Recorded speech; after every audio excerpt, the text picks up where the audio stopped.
What's going on, guys? This is Doki the Dingus, aka Wagon Fruit, and welcome to Doki the Uncut. Just gonna be a chill channel, mostly just uncut Pokemon stuff like team builders, draft league games, stream VODs, stuff like that.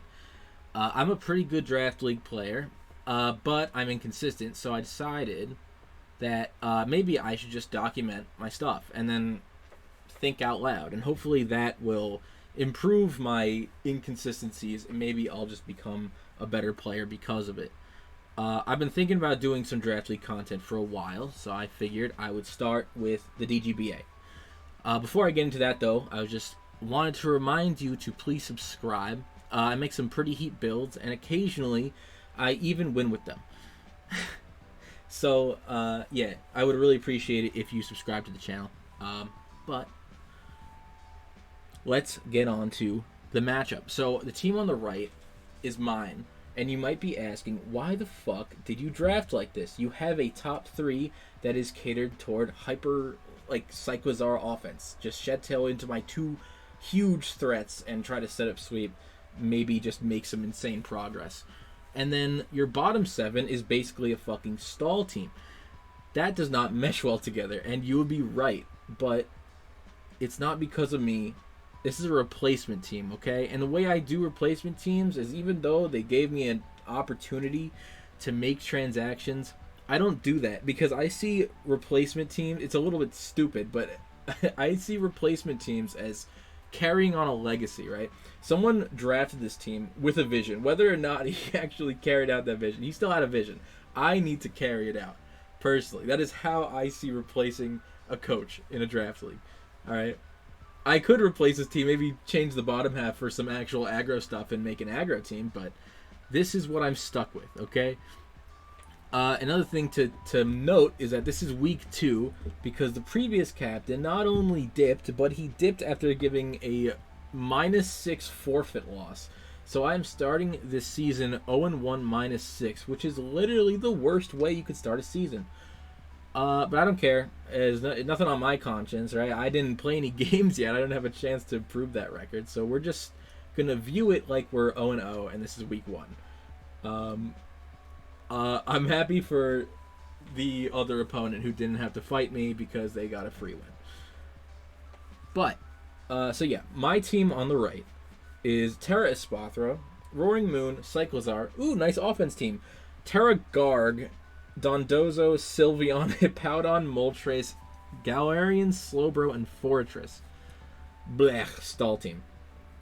It's really not good. It doesn't synergize with each other. And my week 2 opponent, or week 1 opponent, whatever the fuck you want to call it, K Savage, has a team that is fucking impossible to beat for me. He has Terra Urshifu Single, Sneasler, Zapdos, Heatran, Cresselia, which is also Terra, Rillaboom synergizing with the Sneasler, Gastrodon, Dunsparce, Tatsugiri, and Glimmet.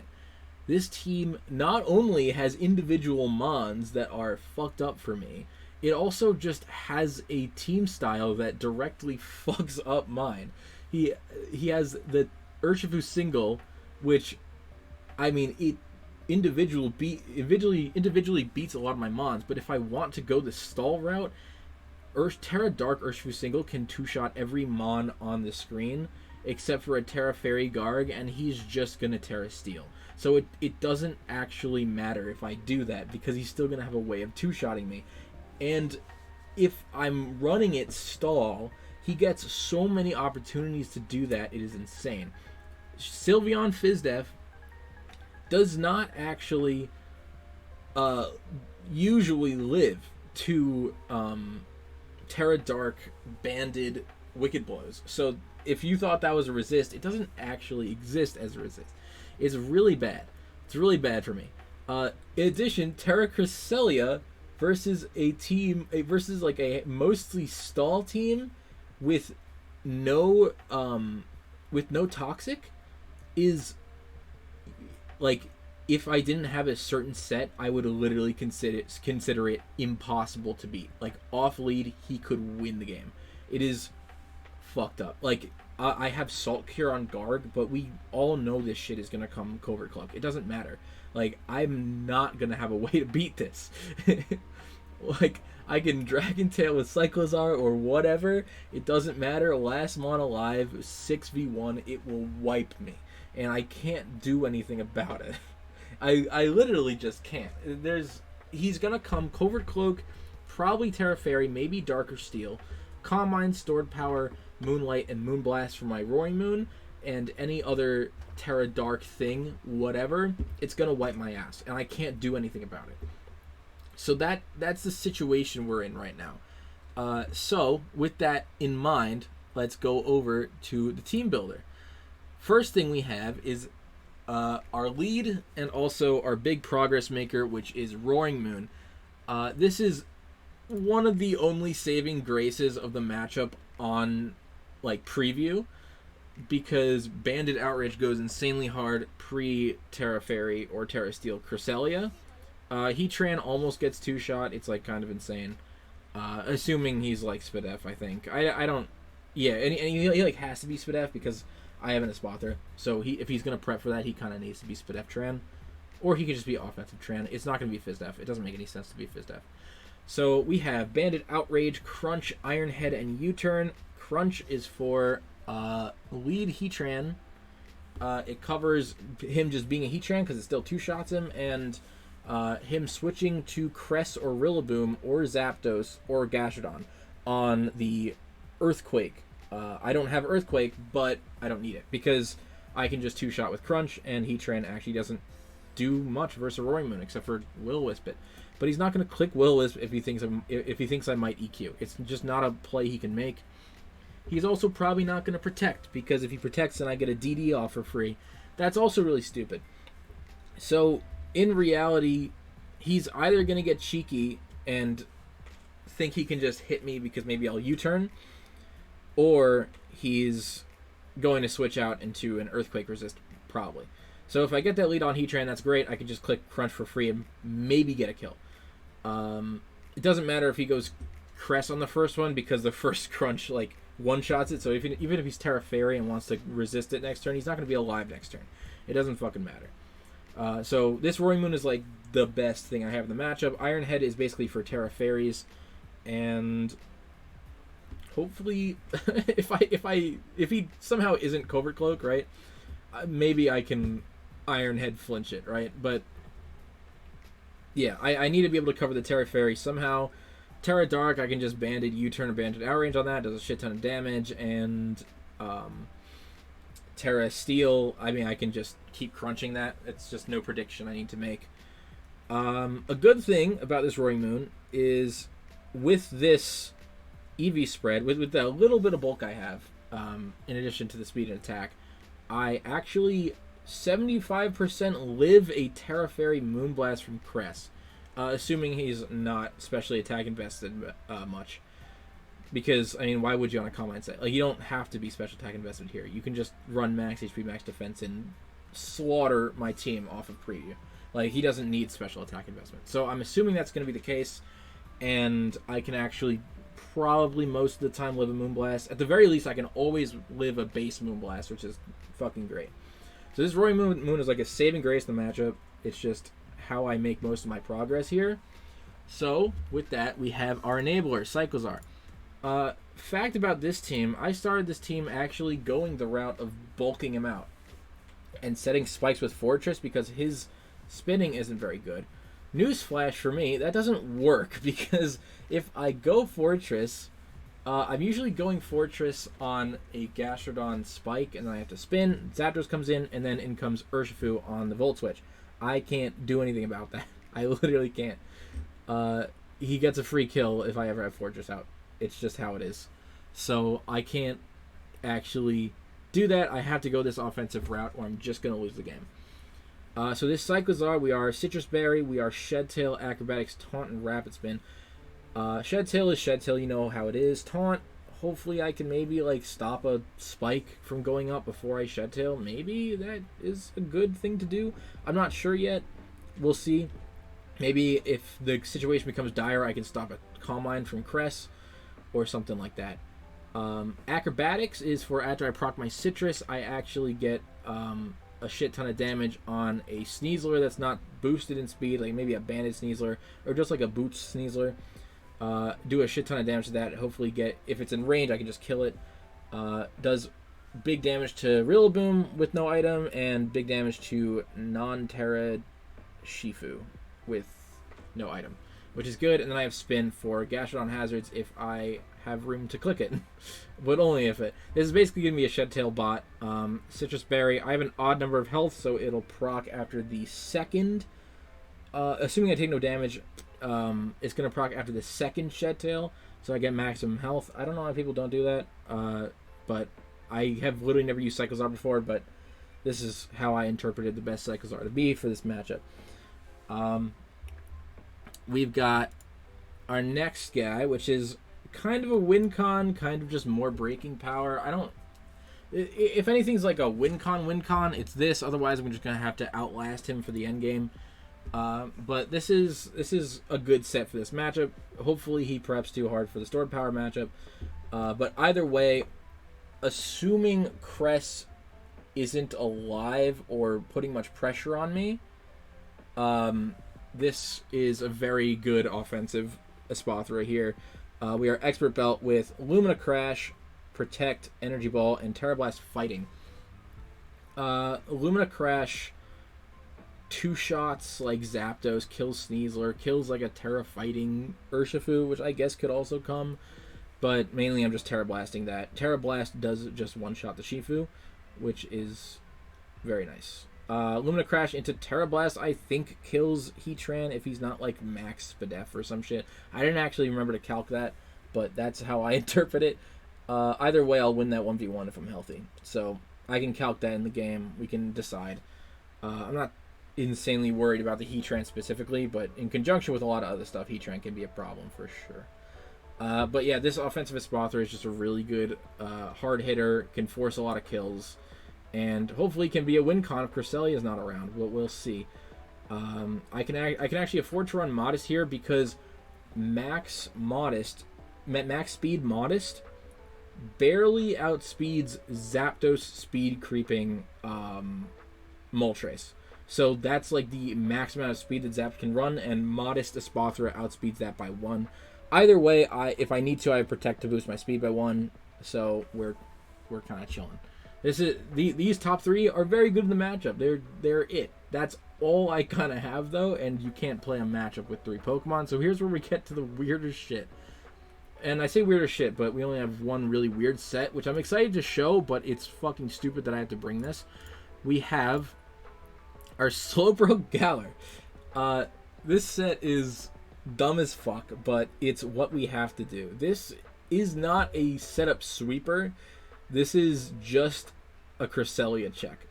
Basically, the way this works is early game, we're going to activate the eject button with a lot of Spadef. We can just capitalize off them trying to pivot with Zapdos, which gets me a free Roaring Moon, which is great. Hopefully I can get more progress than he can early game with that. But basically, late game, if this Cresselia tries to sweep me, I can go to Cyclozar, Shed Tail over to Slowbro, and the most amount of boosts he can get in that situation with Cresselia is +2/+2, which doesn't kill Slowbro Galar at 50%. So I can Belly Drum, and then I can slack off, and I can basically either force this Cresselia out or kill the Cresselia. And I actually might not even be able to fully kill it. It is, if he's max defense, it doesn't actually kill, but it gets him in range of a lot of shit, which is what I need, really. I can also, like, I always can 1v1 this. It's just a matter of if I want to click Gunk Shot, or if he's like Terra Steel, Drain Punch is a very nice click versus this team. Especially since I'm full Spadef for like the Zapdos. So this Slowbro only exists so that I can beat the Cresselia. If I Belly Drum off that interaction with the Cresselia, and then I slack off, and even if on that slack off turn he goes into something else like the Shifu, if I have like a Sylveon to sack, I can go to Sylveon, and regen will bring me up to a percentage so that I can do that whole charade with Cresselia again and not lose to it. And then I can get my, like, hopefully at that point Espathra is in a very scary position for them. That's what this slowbro does. If it works, that would be fucking hilarious. I don't I like don't have any confidence in this game because the matchup is so fundamentally garbage. But this is for sure the best I can do. This slowbro went through so many changes, dude. This was this used to not even be a slowbro before. My check before was gonna be a fling toxic orb Garg, which is cool because purifying salt makes it so that orb doesn't proc on me. Fun fact though, if I fling the toxic orb onto covert cloak crest, it doesn't proc, so it's just fucking useless. It doesn't work, doesn't do anything. So I needed to switch that strat up so I can actually beat the Cresselia if he's covert cloak. So I tried curse G-Bro, but the calcs didn't really look nice, and I was just taking too much. After a lot of boosts, like he could guarantee to get to like +4/+4 on me, and then I'm just not 1v1ing the fucking thing. I could be like imprisoned stored power, but I didn't have enough move slots to actually beat the Cress with it just Calm Minding and Moonblast spamming me. Like straight up didn't have it if it was Covert Cloak. Like I can't get a secondary poison. I don't have the same healing move as him, so I can't prevent that. Like, it just doesn't work. So this is like the only slowbro Galar set that I could think of that could beat it. And honestly, it's the only set on my whole team, like my entire draft, that I could think of to potentially stop this Cresselia, which is so sad. The fact that I had to stoop this low for a set that just beats one standard set is like insane. Just because he has a Covert Cloak on it. That's just the situation I'm in here. But hopefully this slowbro can pull it off. If it can, I'm actually confident in my top 3 that with the right play, I can actually win the game. So that's pretty cool. We have our Dondozo, which is basically a Heatran check, but also can take advantage of the Shed Tail because we're Curse. I was actually gonna be Curse Slowbro and Curse Dozo, which is insane. But we're in a pretty aggressive matchup, so I'm kind of okay with not running Rest. We are a temporary check to Heatran, so if like he thinks he can Magma Storm me and like trap me and chip me with like Protect, Covert Cloak just stops that. It just doesn't take additional damage or get trapped by the Heatran, which is great. Kind of forces him out into Zapdos, and at that point I can double out into Roaring Moon and get more progress, which is fantastic. Yeah, so this is basically just a Heatran check, but also behind Shed Tail sub, I can actually beat a Zapdos if it Thunderbolts, and if it doesn't Thunderbolt, he's actually not doing an insane amount to me with like Volt Switch. And then obviously U-turn doesn't do shit. But if he's Volt Switching, like it actually doesn't do that much. And if he goes like to something that isn't Heatran, which he shouldn't, like I get a boosted +1 Avalanche off, which is nice. It's damage, right? It's progress. It's something. Yeah, Dozo used to be Fizdef in an attempt to not die to Banded Shifu like immediately, but turns out if he's Terra Dark, it doesn't matter. I get 2-shot anyway, so that's not really a route I can take. So that sucks. Last Mon on this team is my Sylveon. Sylveon is honestly, like, it's not even good here. It's just something so I can temporarily, like, if the Shifu comes in, which at some point it will come in, right? And at some point I will have to take a hit from it. It's something so that I can, as best as I can, take it and run with it. With this defensive vestment, if he is Banded, Adamant, Terra Dark, which I think he very well can be, he will always barely proc my Citrus, and then he'll be forced out because Hyper Voice kills him. I can also just Baton Pass at that point into something that is aggressive, and I can get some progress. If it's not something aggressive, it's just Cyclozar, and then to something aggressive, right? I have Wish on this set, but I don't have Protect because there's no point. This Sylveon is basically just going to be coming out on Shifu or something that already just like kills it with a second move. And if it's on Shifu, then what the fuck am I protecting for? He's got Unseen Fist. Doesn't work. I have Yawn in case Cresselia goes wrong, which it very well can, and I have Baton Pass for pivoting, which is basically what I'm going to be clicking all the time. Like, there's no reason for me to not always click Baton Pass because this Sylveon is basically worthless other than being able to make sure Urshifu gets forced out once. That is all that this Sylveon has the goal to do. Other than the Sylveon, I'm just hoping that my offense can pressure him to the point where Espathra can win.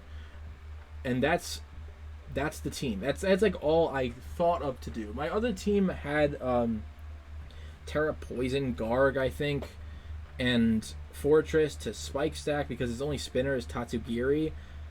And I don't think he's going to bring Tatsugiri. But at the end of the day, that doesn't actually work because of Zapdos into Urshifu, into free kill for him.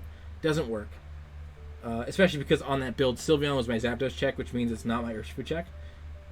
And that it's just so malfunctional. So this, hopefully, in theory, is the best I can do. It gives me probably an even-ish matchup versus exactly what I think is going to come.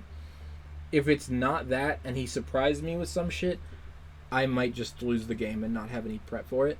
But this is what I have to do to even have a chance to win this game, with how horrible this matchup is. Like, you've heard people say, oh, I have a bad matchup, whatever. Like, this matchup is trash. Like, who cares? This matchup, I am explaining to you right now, this matchup is almost unwinnable off preview. So if I can win this game, that'll be a fantastic start to my DGBA season. I hope you enjoyed this builder breakdown. We'll probably have the battle up tomorrow because I'm playing it today. I haven't played it yet. Hopefully this build can work. Hope you enjoyed my sick ramblings about a team that's not even going to win. And I'll see you guys next time. Peace.